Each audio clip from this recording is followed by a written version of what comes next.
sudah jelas, dokter? Baik, terima kasih kesempatannya. Masih melanjutkan tentang standar akreditasi. Standar selanjutnya yaitu terkait dengan pelayanan anestesi dan bedah atau PAB. Kalau kita lihat fokus standar pada PAB ini ada 7 standar ya, Bapak Ibu. Jadi ada pertama PAB 1-2, kita bercerita tentang bagaimana pengorganisasian dan pengelolaan pelayanan sedasi dan pelayanan anestesi. Kemudian kita lebih fokus lagi tentang sedasi itu di PAB 3. Kemudian PAB 4, 5, 6 itu berbicara pelayanan anestesi, dan PAB 7 itu kita berbicara mengenai pelayanan pembedahan. Baik, kita mulai dari PAB 1. Di PAB 1 di standar mengatakan bahwa rumah sakit menerapkan pelayanan anestesi, sedasi moderat, dan sedasi dalam untuk memenuhi kebutuhan pasien ya sesuai dengan kapasitas pelayanan, standar profesi, dan peraturan perundang-undangan yang berlaku. Ada 3 EP di sini, Bapak Ibu. Pertama adalah rumah sakit telah menerapkan regulasi pelayanan anestesi, sedasi, dan pembedahan meliputi poin A sampai C pada gambaran umum. Jadi sebenarnya memang kalau kita baca di dalam gambaran umum sebenarnya itu ada A sampai D ya Bapak Ibu, karena A sampai C itu terkait tadi pengelolaan, pengorganisasian terkait sedasi anestesi, sedangkan pembedahannya itu ada di poin D. Jadi sebenarnya kalau kita membuat satu regulasi saja kebijakan boleh di PAB ini meliputi pelayanan anestesi dan pembedahan, tetapi kalau misalnya kita mau pisahkan dalam 2 regulasi yang berbeda, artinya anestesi dan sedasi itu kita jadikan satu kebijakan, sedangkan pembedahan itu menjadi kebijakan yang tersendiri, itu juga nggak apa-apa. Yang penting harus ada kebijakan atau regulasinya ya. Kemudian rumah sakit telah menerapkan pelayanan anestesi dan sedasi sesuai kebutuhan pasien tentunya, dan pelayanan ini disediakan 24 jam selama 7 hari ya sesuai dengan kebutuhan pasien. Oke. Jadi tadi itu berbicara regulasi dan berbicara terkait dengan ketersediaan pelayanan anestesi dan sedasi. Sekarang kita akan masuk pada PAB 2, yaitu terkait pelayanan anestesi sedasi ini, bahwa ada seorang penanggung jawab, dalam hal ini ada tentunya dokter anestesi yang kompeten, yang bertanggung jawab terhadap pelayanan anestesi sedasi di rumah sakit. Nah, pelayanan ini tentunya melingkupi satu rumah sakit ya, tidak hanya pelayanan yang dilakukan di kamar operasi, gitu ya. Di sini ada 3 elemen. Pertama adalah dilakukan secara seragam di seluruh area. Jadi kalau misalnya ada pelayanan di kamar operasi atau di ruang-ruang tindakan yang dilakukan sedasi itu harus seragam, baik dalam menggunakan form misalnya pengkajian prasedasi atau pengkajian pra-anestesi, kemudian form observasi pos anestesi atau sedasi, itu harus seragam ya sesuai dengan kebijakan yang telah ditetapkan di rumah sakit tersebut. Kemudian tadi bercerita tentang adanya seorang penanggung jawab pelayanan anestesi dan sedasi, itu adalah seorang dokter anestesi yang kompeten, di mana di dalam kewenangan klinisnya itu harus tertuang ya. Nanti ada meliputi A sampai D di dalam maksud dan tujuan ya, memantau semua pelayanan anestesi sedasi di rumah sakit tersebut. Nah, pada poin C, elemen yang ke C, jika rumah sakit itu memerlukan PPA dari luar, artinya ada tambahan misalnya karena keterbatasan, maka harus ada rekomendasi dan evaluasi dari si penanggung jawab pelayanan anestesi sedasi tersebut. Jadi tidak boleh penanggung jawab ini tidak tahu tiba-tiba ada PPA dari luar, apakah itu dokter anestesi yang lain ya, ataupun misalnya ada dari perawat atau tenaga anestesi yang lain yang dari luar rumah sakit. Nah, apa saja tanggung jawab tadi? Jadi ada SK dari direktur, siapa yang menjadi penanggung jawab pelayanan anestesi sedasi dalam maupun sedasi moderat di rumah sakit tersebut ya, dan tentu harus seorang dokter anestesi, di mana uraian tugasnya mengembangkan, menerapkan dan menjaga regulasi, kemudian melakukan pengawasan secara administratif, ya kepatuhan, misalnya di dalam melakukan pengkajian, pelaporan, ya dan sebagainya, melakukan program pengendalian mutu yang dibutuhkan, kemudian memantau, mengevaluasi pelayanan sedasi dan anestesi. Jadi ini tugas dan tanggung jawab dari seorang penanggung jawab pelayanan anestesi dan sedasi. Kemudian PAB 3 disebutkan bahwa pemberian sedasi moderat dan dalam harus dilakukan sesuai dengan regulasi. Jadi tadi pada PAB 1 kita tetapkan dulu regulasinya. Kemudian kedua kita tetapkan penanggung jawab yang bertanggung jawab melakukan pemantauan atau monitoring terhadap pelayanan sedasi dan anestesi. Kemudian yang ketiga ini adalah penerapan atau implementasinya sudahkah sesuai dengan kebijakan atau regulasi yang ditetapkan gitu. Tadi kan dikatakan harus seragam ya di satu rumah sakit ya dalam pemberian sedasi moderat dan sedasi dalam. Kemudian tempat atau lokasi di mana dilakukan sedasi tersebut harus ada peralatan dan perbekalan gawat darurat tersedia ya sesuai jenis sedasi, usia dan kondisi. Jadi maksudnya apa? Paling tidak harus ada troli emergency atau tas emergency lah ya, yang perbekalan yang ada obat-obat life saving atau alat-alat life saving.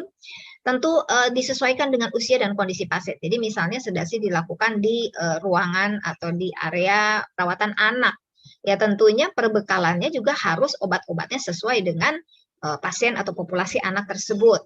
Atau misalnya dilakukan di ruangan atau yang pasiennya dewasa. Jadi harus sesuaikan. Dan kondisi atau misalnya sedasi dilakukan di ruangan kebidanan dan sebagainya. Jadi harus disesuaikan begitu ya. Jangan nanti perbekalan dan obat-obatan atau alatnya itu tidak sesuai dengan usia atau jenis sedasi yang dilakukan di area tersebut. Kemudian PPA yang akan melakukan sedasi itu harus berpengalaman, terlatih begitu, dan dia harus ada sertifikat bantuan hidup lanjut ya, advance, dan selalu ada siaga, artinya selama tindakan sedasi itu dikerjakan dia ada di sana, seperti itu ya. Jadi apa yang disebut dengan seragam tadi ada kata-kata bahwa pelayanan anestesi dan sedasi itu harus seragam, yaitu tadi ya area-area itu menggunakan form yang sama, ya, standar yang sama, observasi yang sama, metodenya. Tetapi yang berbeda adalah tentu tadi perbekalannya, ya, perbekalan atau alat-alat di mana lokasi sedasi dilakukan itu disesuaikan dengan usia atau populasi pasien yang mendapatkan sedasi. Nah, seragam ini dalam arti kata tadi ya di area itu kualifikasi staf yang memberikan sedasi, adanya inform consent sedasi gitu. Bapak Ibu nanti ada di sini ada diminta sebenarnya inform consent sedasi dan inform consent anestesi, inform consent bedah. Untuk inform consent sedasi biasanya ada bisa juga sedasi dan anestesi. Tetapi di dalam form tersebut harus jelas ini apa, anestesi atau sedasi begitu. Jadi mungkin ada semacam satu checklist begitu ya. Tapi kalau Bapak Ibu mau memisahkan sedasi sendiri, anestesi juga tidak ada masalah. Intinya ada proses inform consent pada prosedur tersebut. Tadi yang saya sampaikan perbedaan populasi, ya anak, dewasa, geriatri dan pertimbangan khusus lainnya kita harus menyesuaikan tentunya dengan kondisi populasi tersebut. Kemudian peralatan medis, bahan yang digunakan, ya sesuaikan dengan populasi dan sebagainya, dan observasi atau cara memantau. Oke. Jadi keseragaman itu jangan sampai ada sedasi yang dilakukan, balik lagi, ada sedasi di satu area tapi dilakukan tidak ada inform consent atau tidak ada troli atau alat-alat emergency, sementara yang di lain tempat ada, yang di lain tempat tidak ada. Jadi ini yang disebut dengan semuanya harus seragam gitu ya. 3.1 adalah tenaga medis yang kompeten diberi kewenangan memberikan pelayanan sedasi moderat dalam serta melaksanakan pemantauan. Di sini tentunya kompetensi ada dijelaskan lagi di maksud tujuan ya, poin A sampai D. Kemudian siapa yang ditunjuk melakukan observasi atau pemantauan juga harus kompeten ya. Dan semua kompetensi itu tercatat di dalam file kepegawaian. Artinya di dalam file RKK dengan SPK ya, surat penugasan klinis dan rincian kewenangan ya, kredensialnya. Oke, nah tenaga medis yang diberikan kewenangan klinis untuk memberikan sedasi moderat dan dalam ini harus kompeten, teknik dan berbagai cara sedasi, begitu. Kemudian obat-obatan sedasinya, penggunaan zat reversal atau antidotnya, kemudian persyaratan untuk pemantauan atau observasi dan mampu untuk bertindak jika terjadi komplikasi. Makanya tadi dia harus ada syarat mempunyai sertifikat bantuan hidup lanjut, bukan hanya BHD ya, tetapi yang sudah advance. Sedangkan yang memantau, Bapak Ibu tadi tenaga medis yang bisa melakukan sedasi. Kalau di sini PPA berarti siapa yang diberi kewenangan dalam melakukan pemantauan itu harus kompeten. Artinya dia harus tahu pemantauannya itu seperti apa, formnya, observasi, dia mampu bertindak jika ada komplikasi dan penggunaan zat reversal, dan dia paham tentang kriteria pemulihan. Kapan pasien itu bisa artinya dipindahkan misalnya dari ruangan tersebut, ya, misalnya sama seperti kalau di anestesi, misalnya ada Adler score ya dan sebagainya, ya tergantung populasi pasien yang dilakukan pelayanan tersebut. PAB 3.2 ada PPK atau panduan praktek klinik untuk pelayanan sedasi dan moderat dalam. Ya, sedasi moderat dan sedasi dalam, yaitu kita menerapkan semua pasien yang akan dilakukan sedasi itu harus dilakukan pengkajian prasedasi dan itu tercatat dalam rekam medik.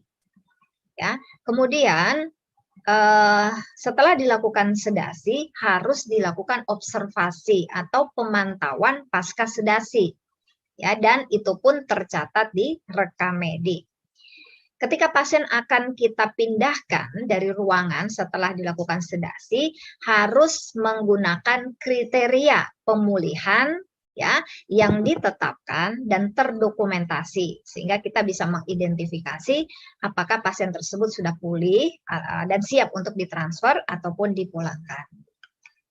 Nah, ini pengkajian prasedasi ya. Jadi PPA yang kompeten dan bertanggung jawab melakukan pengkajian prasedasi meliputi dapat mengidentifikasi masalah-masalah saluran pernafasan yang dapat mempengaruhi jenis sedasi, kemudian mengevaluasi pasien terhadap risiko tindakan sedasi, merencanakan jenis sedasi apa dan tingkat kedalaman sedasi yang diperlukan pasien, tentu berdasarkan prosedur atau tindakan operasi atau invasif yang akan dilakukan, kemudian pemberiannya secara aman, dan akan menyimpulkan apa temuan hasil pemantauan pasien selama proses sedasi dan pemulihan. Oke, itu kira-kira yang terkait dengan sedasi. Jadi kalau tadi ada pengkajian atau assessment prasedasi, nah kalau bab 3 berbicara sedasi, bab 4 ini berbicara tentang anestesi. Ya. Di sini sama, jadi yang akan memberikan anestesi itu harus ada kewenangan klinis dan tertuang di dalam RKK dan SPK-nya tentunya ya. Nah, cuma tambahannya kalau di anestesi selain assessment atau pengkajian pra-anestesi itu ada pengkajian namanya pra-induksi. Begitu ya. Jadi kalau prasedasi tadi hanya assessment prasedasi, kalau anestesi ada dua, assessment pra-anestesi dan assessment pra-induksi. Ya, dilakukan pada pasien yang akan dianestesi, tentu pengkajian pra-anestesi, sedangkan pra-induksi pengkajiannya terpisah di mana dilakukan sebelum dilakukan induksi. Begitu. Jadi ada dua, pengkajian pra-anestesi dan pengkajian pra-induksi. Bisa jadi terjadi perubahan rencana waktu dilakukan pengkajian pra-anestesi, misalnya ditentukan rencananya menggunakan metode anestesi A, tetapi kemudian setelah dilakukan pas waktu pengkajian pra-induksi mungkin rencana bisa berubah. Gitu. Jadi ada dua pengkajian di sini dilakukan tentunya oleh PPA yang kompeten dan telah mendapatkan kewenangan klinis seperti itu. Ya. Dalam kondisi ya pengkajian pra-anestesi apa saja informasi yang diberikan, yaitu sama ya tadi adakah masalah di saluran pernafasan, kemudian memilih jenis anestesi dan rencana asuhannya, kemudian memberikan anestesi yang aman berdasarkan pengkajian pasien atau risiko yang ditemukan dan jenis tindakan, kemudian menafsirkan temuan ya pada waktu pemantauan selama anestesi dan pemulihan dan memberikan informasi obat analgesia apa yang akan digunakan pada pasca operasi. Jadi ini sudah direncanakan sejak awal. Ya, sebelum saya ke PAB 5, tadi disampaikan pengkajian pra-anestesi dan pra-induksi itu dilakukan terpisah. Tapi dalam kondisi emergency, dia bisa dilakukan berurutan, walaupun pencatatan pendokumentasiannya itu berbeda. Tetapi ada beberapa rumah sakit dibuat dalam satu form, jadi pengkajian pra-anestesi, kemudian di belakangnya pengkajian pra-induksi, kemudian durante, dan sebagainya. Itu bisa saja ya, tergantung kebijakan rumah sakit, bahwa form itu intinya harus terdiri dari ada pengkajian pra-anestesi dan pra-induksi. Ya. PAB 5 kita berbicara tentang informed consent. Ya. Informed consent adalah bagaimana pemberian informasi dari dokter anestesi kepada pasien, keluarga, atau pihak yang akan mengambil keputusan. Apa saja yang diberikan informasi, jenis, ya, resiko, manfaat, alternatif, dan obat analgesia apa atau pasca tindakan yang akan diberikan. Seperti itu, Bapak Ibu. Jadi, pemberian informasi ini tentunya harus diberikan oleh PPA ya yang akan melakukan tadi anestesi atau sedasi ya. Jadi dokter anestesi tersebut dan dimasukkan di dalam rekam medik ya. Oke, ini yang informed consent PAB 5. Kemudian kita bicara sekarang PAB 6 yaitu status fisiologis pasien selama tindakan sedasi dan anestesi itu tetap dipantau. Nah, dipantau tentu sesuai dengan PPK tadi. Jadi anestesi dan sedasi tadi harus ada PPK dan ada mekanisme pemantauan status fisiologis pasien selama proses sedasi dan anestesi. Ya. Jadi di situ ada frekuensi jenis pemantauan selama tindakan, kemudian berdasarkan status pra-anestesi, kemudian anestesi yang digunakan, dan prosedur pembedahannya. Semuanya harus sesuai dengan panduan praktek klinik. Begitu. Oke, kemudian jadi tadi ya pengkajian pra-anestesi, pra-induksi, kemudian pemantauan durante anestesi, kemudian kita masuk pada pasca anestesi. Pasien yang setelah dilakukan anestesi diobservasi lagi dan didokumentasikan dan dapat dipindahkan atau ditransfer atau dipulangkan ya ke area pemulihan oleh PPA yang kompeten ya yang sudah ditentukan atau diberikan kewenangan dengan menggunakan kriteria baku yang ditetapkan oleh rumah sakit. Jadi Bapak Ibu ada kriteria di sini ya. Oke, ya saya rasa ini tidak ada masalah karena sama dengan akreditasi sebelumnya. Rumah sakit sudah melakukan pemantauan pasca anestesi, baik kalau dia pemulihannya ke ruang intensif atau ICU maupun misalnya ke recovery room atau ruang pemulihan di kamar operasi seperti itu. Ya, tergantung tentu kebijakan masing-masing rumah sakit ya. Tentunya tadi harus memenuhi kriteria yang sudah ditetapkan ya, dan waktu dimulai dan dihentikannya proses pemulihan harus tercatat di rekam medik. Misalnya jam berapa, tanggal berapa dia diobservasi, kemudian dia keluar dari RR itu jam berapa, tanggal berapa. Misalnya seperti itu. Oke, pemindahan pasien dari area pemulihan pasca anestesi atau penghentian dilakukan dengan salah satu di bawah ini boleh ya, tergantung balik lagi tergantung rumah sakit. Bisa pasien itu dipindahkan berdasarkan keputusan dari dokter anestesinya, bisa dipindahkan berdasarkan keputusan dari seorang perawat atau penata anestesi yang kompeten tentunya ya yang sudah diberikan kewenangan dan menggunakan kriteria yang telah ditetapkan dan tercatat di dalam rekam medik. Tuh. Kemudian yang ketiga, bisa juga pasien itu dipindahkan langsung ke unit perawatan intensif. Jadi mungkin ada beberapa rumah sakit memutuskan yang poin A, ada yang boleh poin B, atau mungkin ada yang poin C. Itu harus tertuang di dalam kebijakan. Baik Bapak Ibu, itu tadi kita berbicara 1-6 terkait dengan sedasi dan anestesi. Sekarang terakhir adalah PAB 7, yaitu asuhan kepada pasien yang dilakukan operasi pembedahan harus direncanakan berdasarkan hasil pengkajian dan tercatat dalam rekam medik. Jadi Bapak Ibu tadi kalau kita berbicara ada pengkajian prasedasi, ada pengkajian pra-anestesi, ada pengkajian pra-induksi. Nah, ini ada lagi namanya pengkajian prabedah ya, dilakukan oleh tentu DPJP ya yang akan melakukan tindakan operasi tersebut dilakukan sebelum operasi dimulai. Diagnosa praoperasi dan rencana atau rencana prosedur tindakan itu harus didasarkan pada pengkajian prabedah tadi dan itu didokumentasikan, dicatat di rekam medik.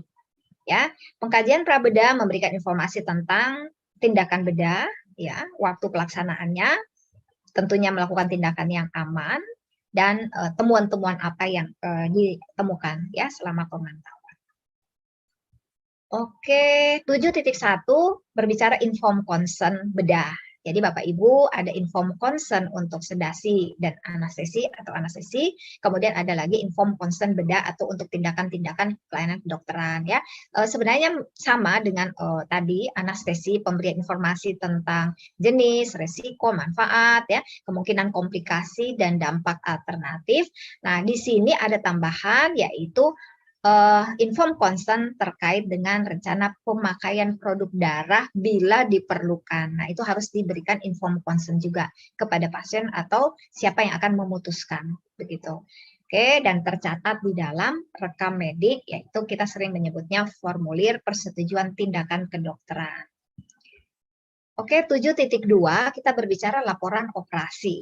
Setelah operasi dilakukan, maka harus dibuatkan laporan operasi dan nantinya ada namanya rencana asuhan lanjutan setelah pasien dioperasi.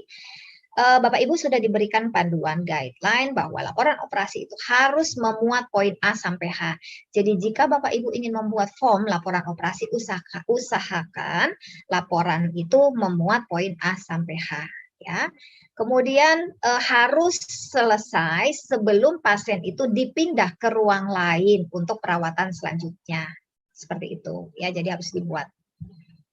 Nah, apa saja A sampai H tadi laporan operasi adalah diagnosa pasca operasi, nama dokter bedah dan asisten operasinya, prosedur operasi yang dilakukan, apa ada temuan-temuan yang terjadi selama operasi, misalnya adakah terjadi komplikasi atau tindakan, adakah spesimen operasi yang harus dikirimkan misalnya untuk pemeriksaan lanjutan misalnya ke patologi anatomi, kemudian adakah perdarahan berapa perdarahan berapa cc, kemudian adakah diberikan transfusi darah masuk berapa kantong misalnya atau berapa cc, kemudian adakah implan yang dipasang, ada nomornya tadi ya, registrasinya ya, ada data tentang implan tersebut, kemudian ada tanggal, waktu, tanda tangan dokter yang melakukan operasi tersebut ya. Inilah laporan operasi isinya ini.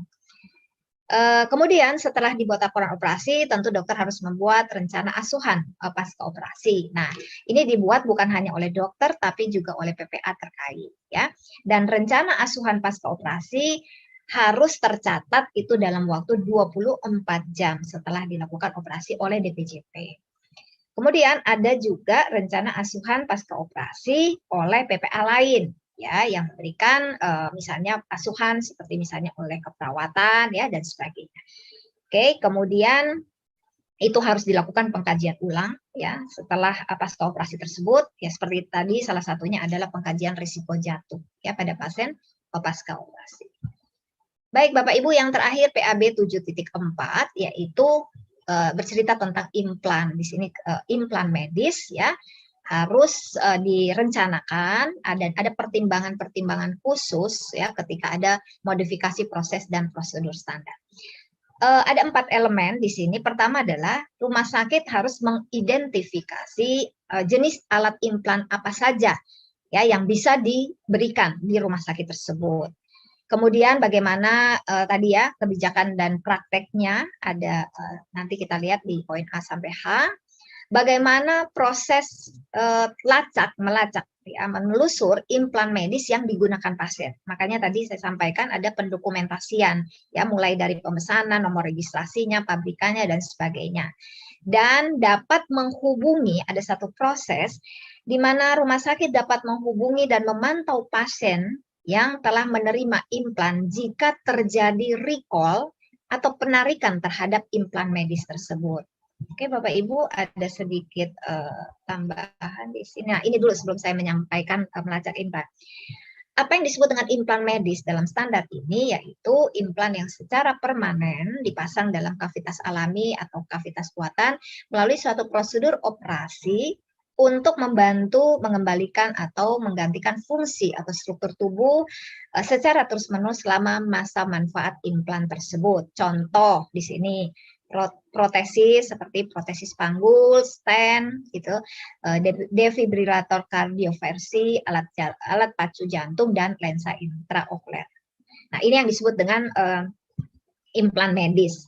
Kemudian tadi dikatakan kita bisa melacak implan medis itu tujuannya apa?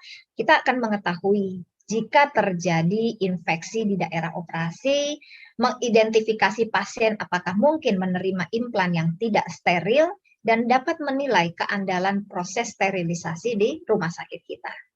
Sedangkan pada EP tadi sedikit bercerita tentang recall atau penarikan implan medis, maka rumah sakit harus mempunyai data ya pasien yang menerima implan itu sehingga dapat menginformasikan dan memantau pasien tersebut jika implan itu di-recall, termasuk jika pasien itu berada di luar negeri. Jadi harus mencatat siapa kontak person, nomor teleponnya, di mana alamatnya, dan sebagainya. Jika sewaktu-waktu terjadi implan itu di-recall, maka rumah sakit harus bisa menghubunginya. Ya. Dan dalam kebijakan ditentukan, jika implan itu bersifat life saving, maka misalnya 24 jam harus dilakukan recall, sedangkan jika dia lebih atau implannya tidak bersifat life saving, maka jangka waktunya bisa lebih lama. Nah, itu silakan diatur dalam kebijakan rumah sakit. Oke, itu saja. Dan tindakan bedah yang menggunakan implan yang menetap tadi, yang permanen ataupun permanen, mempertimbangkan hal-hal berikut. Memilih implan berdasarkan tentunya peraturan perundang-undangan kita yang berlaku, ya berdasarkan evidence based tentunya. Kemudian surgical safety checklist kita, jika ada implan yang akan digunakan itu harus tercatat, gitu di formulirnya, dan harus sudah tersedia pada saat akan dilakukan. Kemudian staf atau yang akan melakukan pemasangan implan atau kualifikasi pelatihan diberikan oleh pabrikan ya atau siapa kontak person ya yang misalnya untuk melakukan kalibrasi terhadap implan tersebut. Ada satu pelaporan insiden ketika terjadi KTD ya terkait dengan implan tersebut. Ada pelaporan terkait malfungsi implan ya sesuai standar dari pabrikannya misalnya. Kemudian adakah pertimbangan pengendalian infeksi terkait dengan implan tersebut, dan diberikan instruksi khusus kepada pasien setelah operasi jika menggunakan implan.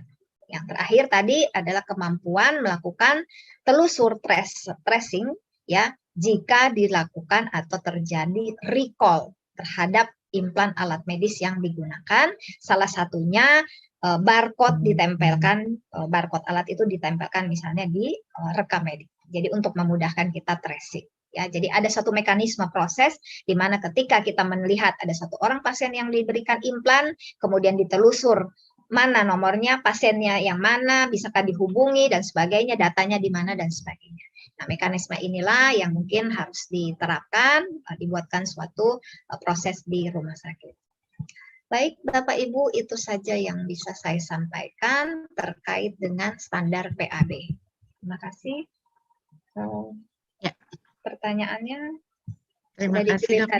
Sudah, Dok. Oke. Bacakan dulu dari Bu Lena Nikasari Nugroho. Apakah kebijakan yang disebutkan tadi bisa melalui regulasi bentuk lain seperti pedoman panduan? Bolehkah satu kebijakan untuk memenuhi semua standar akreditasi? Oke, Ibu Lena, tadi saya sudah sampaikan bahwa kebijakan ini adalah kebijakan ketetapan direktur, tidak dimasukkan dalam pedoman atau panduan begitu. Jadi pedoman panduan itu kan semacam satu guideline ya, tapi kalau kebijakan ini lebih kepada SK penetapan, dan untuk satu kebijakan memenuhi semua, sepertinya tidak ya, tidak bisa satu kebijakan untuk semua standar akreditasi. Satu kebijakan untuk satu standar maksud saya satu bab. Misalnya tadi PAB, Itu satu bab, itu boleh satu kebijakan, tapi bukan satu kebijakan untuk 16 standar misalnya begitu ya. Jadi tadi misalnya SKP, oke boleh satu kebijakan untuk satu bab SKP tersebut. Begitu ya Ibu Lena. Kemudian dari Dokter Kemas, di rumah sakit kami ada tim anestesi dan pusat pendidikan juga. Apakah penanggung jawab anestesi dan studi dibuat khusus atau sesuai dengan jadwal jaga dokter anestesi yang sudah dibuat oleh KSM. Oke, Dokter Kemas, kalau misalnya ada terdiri dari beberapa orang dokter anestesi di rumah sakit tersebut, itu harus ditunjuk satu orang penanggung jawab untuk jadi tidak bisa berganti sesuai jadwal jaga. Kalau dokter jadwal jaga, ya oke, dokter jaga anestesi A, jaga pada hari ini, jaga besok dan sebagainya. Tapi yang disebut dengan penanggung jawab di sini adalah bersifat permanen ya, penanggung jawab itu tidak sesuai dengan jadwal jaga. Seperti itu ya Dokter Kemas. Jadi silakan ditunjuk satu orang dokter anestesi yang bertanggung jawab. Jadi kalau dokter jaga dan segala macam anestesi, jika terjadi sesuatu dan lain hal, maka penanggung jawab inilah nanti yang akan melakukan suatu monitoring atau tindak lanjut dan sebagainya. Oke, kemudian Dokter Elizabeth, apakah PPA lain seperti perawat harus pelatihan ACLS? PPA lain kalau memang perawat itu yang diberikan kewenangan klinis tadi untuk melakukan misalnya observasi terhadap pasien sedasi gitu tadi ya. Jadi tergantung kalau perawat tersebut misalnya tidak diberikan kewenangan klinis ya mungkin tidak wajib ya, kecuali kalau PPA perawat tersebut misalnya bertugas di unit-unit emergency atau intensif, misalnya ICU, itu biasanya harus ada persyaratan ACLS, termasuk PPA yang diberi kewenangan tugas untuk melakukan observasi. Tapi kalau tidak, mungkin tidak menjadi satu persyaratan khusus. Kemudian Dokter Gigi Lindawati, apakah tindakan anestesi lokal yang dilakukan di rawat jalan misalnya di klinik gigi juga di bawah pengawasan penanggung jawab anestesi yang disebut? Oke, tadi memang dalam konteks tadi sedasi dan anestesi ya Dokter Linda itu tetap masuk. Jadi yang disebut penanggung jawab itu lintas ya, bukan cuma dilakukan oleh dokter anestesi tapi juga dilakukan misalnya oleh dokter gigi dan sebagainya. Seperti itu. Jadi itu menjadi ranahnya tanggung jawab dari si penanggung jawab pelayanan anestesi dan sedasi tadi. Bolehkah yang melakukan tindakan sedasi perawat mahir atau penata anestesi? Kalau saya tidak salah tadi Dokter Kemas di dalam standar tenaga medis ya yang melakukan ya. Kalau yang mengobservasi boleh PPA lain ya. Tetapi sedasi itu standarnya tadi saya lupa tadi, coba saya lihat lagi ya, tenaga medis. Jadi kalau tenaga medis ya berarti itu harus orang dokter begitu ya, bukan penata. Sebentar, standarnya tadi itu menyebutkan, coba saya mundur lagi ke belakang di standar ya. Oke, di standar PAB 3.1 tenaga medis, betul. Jadi tenaga medis yang melakukan tindakan sedasi moderat dan sedasi dalam. Tetapi ketika dia melakukan pemantauan itu boleh oleh PPA. Jadi penata dan perawat itu boleh melakukan pemantauan. Kemudian dari Amin Jakfar, apakah boleh yang melakukan atau melaksanakan tindakan sedasi perawat bukan penata? Ya itu tadi saya sudah menjawab ya.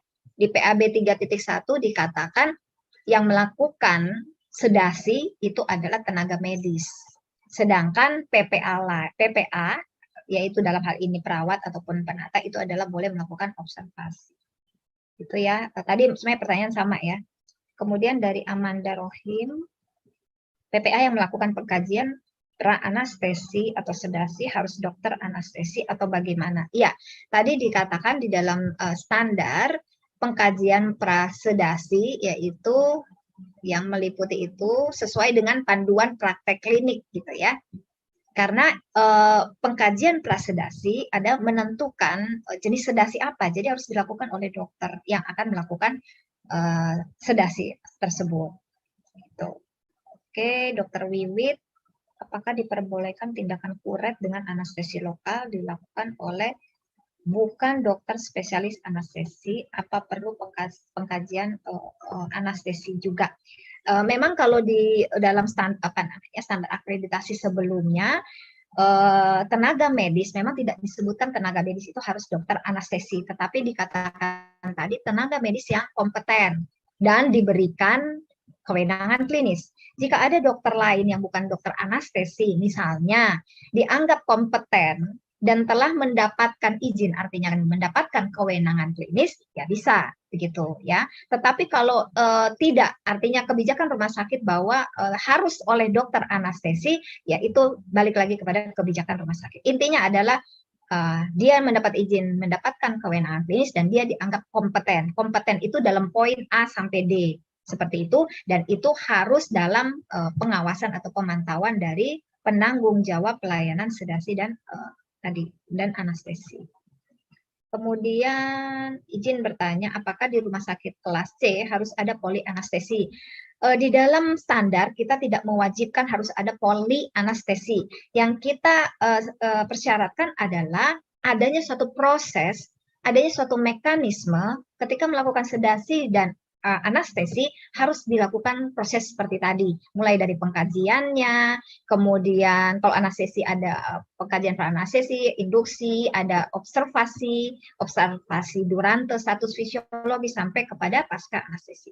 Kita tidak mewajibkan poli anestesi. Yang penting adalah dilakukannya pengkajian anestesi tersebut. Ya, kemudian Ibu Eva Yuliana.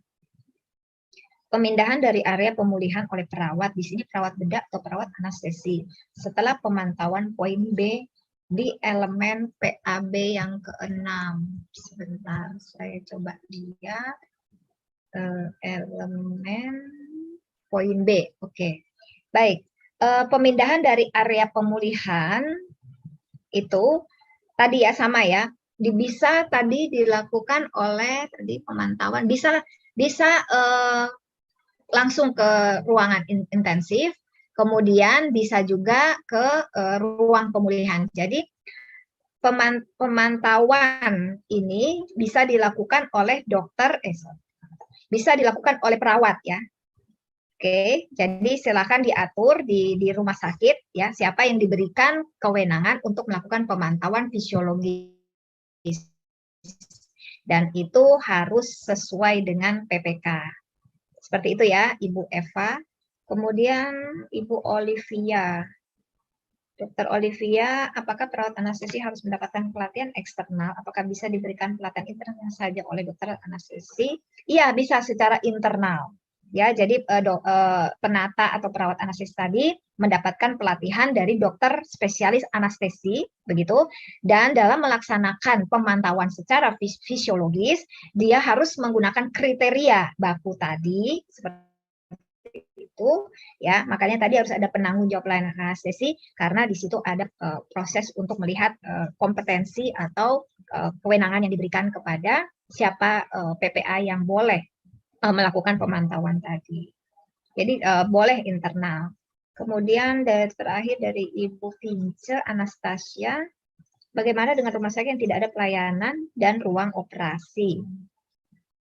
Apakah tetap menjalankan standar PAB dengan hanya melihat tindakan bedah atau tindakan lain yang berhubungan dengan PAB seperti di ruang VK? Oke. Di sini kan kalau kita kalau misalnya tidak ada pelayanan operasi, tetapi misalnya melakukan tindakan-tindakan invasif, ya disampaikan bahwa di sini kita sedasi itu mungkin dilakukan bukan pada tindakan operasi saja, tetapi juga bisa pada tindakan invasif. Jadi sebaiknya rumah sakit itu membuat suatu kebijakan, ketetapan apa saja pelayanan yang diberikan. Kalau tidak ada pelayanan operasi, ya sudah tidak ada cakupan pelayanan, tetapi apakah dia melakukan tindakan invasif tadi seperti di ruang VK atau IGD. Ketika ada tindakan invasif, maka wajiblah tadi menggunakan misalnya apakah dia dilakukan sedasi, maka wajiblah masuk pada standar sedasi yang ada di PAB, begitu. Kemudian juga inform consent-nya, dan kemudian juga adalah identifikasi pasien pada SKP 1 karena masuk ke salah satu tindakan invasif. Saya rasa itu Mbak Desi mungkin ya, pertanyaan-pertanyaannya mudah-mudahan bisa terjawab. Terima kasih. Baik, terima kasih Dr. Arjati untuk waktunya pas sekali 13.45. Terima kasih atas materi yang telah disampaikan. Semoga bermanfaat untuk Bapak Ibu.